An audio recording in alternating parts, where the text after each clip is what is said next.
The struggles for Alek Manoah may have just hit a breaking point. If you guys have watched my content for a few years or so, you'll know that before Alek Manoah was a major leaguer, I had the opportunity on Blue Jays Center to actually talk to Alek Manoah. I interviewed him on there this spring training when him and Simeon Woods Richardson, obviously who we traded away later to get Jose Barrios, when they were dominating the Yankees in spring training and everything was exciting, right? And had a great talk with him. Just such a genuine guy, phenomenal dude. And after his debut, talked to his mom on Blue Jay Center as well. Got all her takes and just a really, really good time. Phenomenal person. And watching Alek Manoah struggle the way he is, man, it's painful to watch. You guys know I'm a big Alek Manoah guy. One, because he took the time to allow me to chat with him. I got his jersey as well. And of course, as a Blue Jay, he was like third in Cy Young Award voting last year. He's been dominant since he's come up to the big leagues. But right now, it's got to a point where you can't really run him out there every fifth day. And today was just another problem for him. It didn't start great. Soft liner for a base hit. Then a bunt single. Like, the luck on that is pretty crappy. But after that, it falls apart completely. And I counted it. 4 straight batters after that are 3-ball counts. Whether it's 3-0, 3-1, 3-2, they're all 3-ball counts.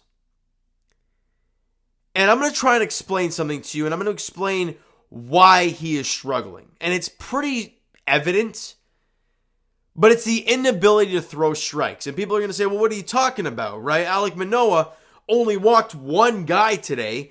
He allowed 7 hits and 6 runs. He only got 1 out. You're right. But if you've ever played the game of baseball, and I've played the game since I was a little kid, since I was a very little guy, and even at the higher levels, I've pitched. Was I great? I wouldn't say I was great, but I was good enough to pitch every 5 days, or whatever the case may be. And what I learned from pitching is that when you're having trouble, because there were moments where I've just lost the zone and couldn't throw strikes. When you get to that point, and for Alek Manoah, that's been pretty much the entire season, all your focus is on throwing strikes. You don't care where they go, just throw strikes.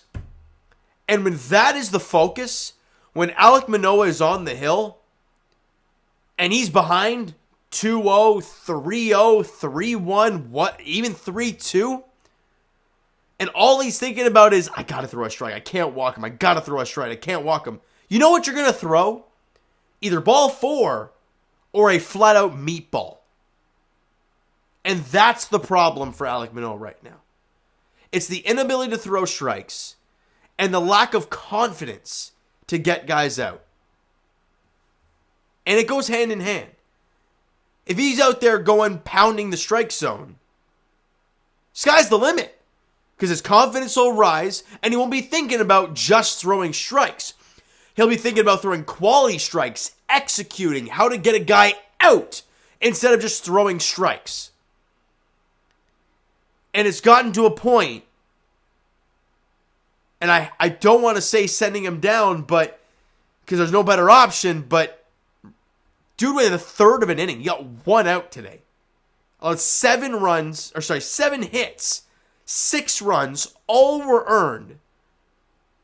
And he walked a guy. Like, it was 6-0 after the first inning.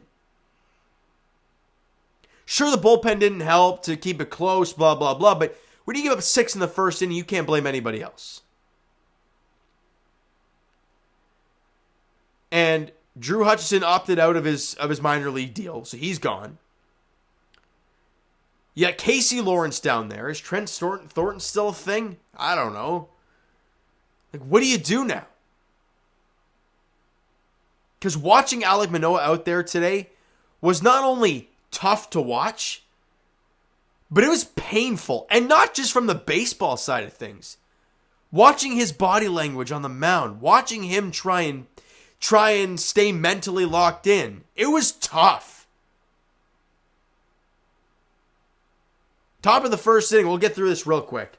Yordan Alvarez hits the single. Obviously, Vladdy couldn't pick it at first, but it was a rocket hit at him, so it is what it is. 1 run scores. Dubon scores there. Then Kyle Tucker on a 3-1 pitch drills a ball the other way for a single. Then Corey Julks hits a grand slam. And you're down 6-0, gives up a couple more base runners, and then John Schneider just gives the mercy hook at that point.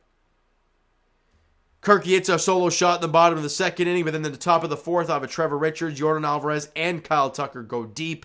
And then at the top of the fifth inning, Jake Myers hits a 2-run shot.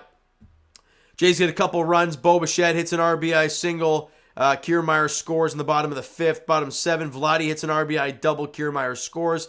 Top 8, Bregman hits an RBI single. Chaz McCormick comes in to score on a throwing error by Whit Merrifield. And then the bottom of the 8th, Dalton Varsho goes deep.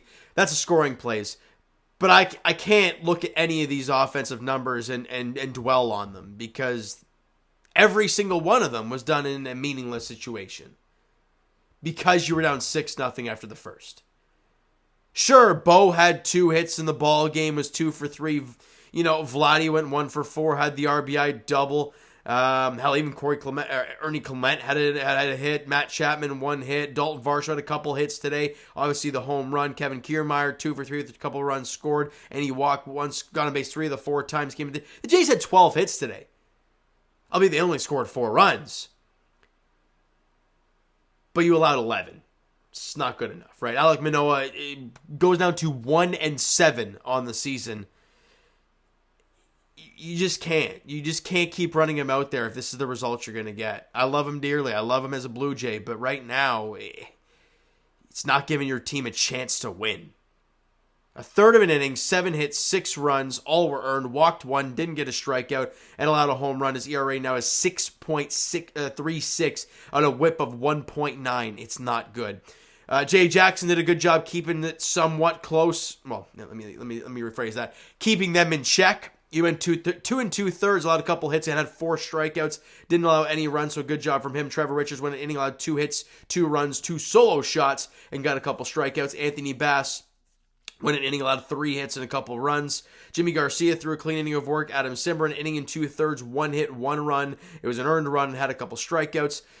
Tim Mays went an inning and a third, allowed 4 hits and had a couple strikeouts. I'm guessing one of those hits led to the Adam Simber earned run.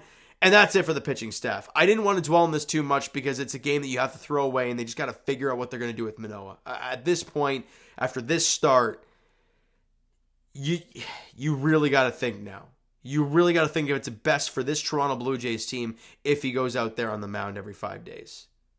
Because right now, after what we saw today, it's just not. He's got to get that confidence back. And is that in AAA? Is that, I don't know what it is. Is it a Phantom IL stint? I don't know. But what I do know is we move on to tomorrow because you have to. And you have your best 3 pitchers going in the next 3 games. You still have an opportunity to win the series. It's not going to be easy. Of course, you're going to win 3 in a row against the Astros. Not an easy task. However, Kevin Gausman gets the ball for the Blue Jays in Game 2 tomorrow. I will be at that game.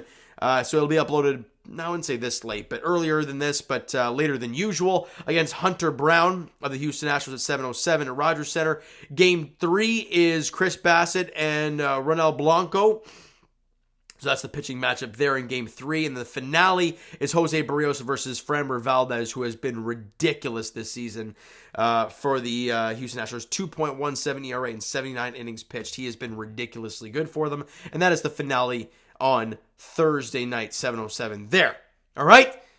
I had to break this one down. I had to talk Alek Manoah. There really wasn't much else to discuss. All right? So you know what, guys? That's going to do it for this one. If you enjoyed the video and not the Alek Manoah outing today, smack that like button. I do appreciate it. Hit that subscribe button. You guys not already. Comment down below your thoughts on the video and what the hell they should do with Alek Manoah's start in the rotation next time through.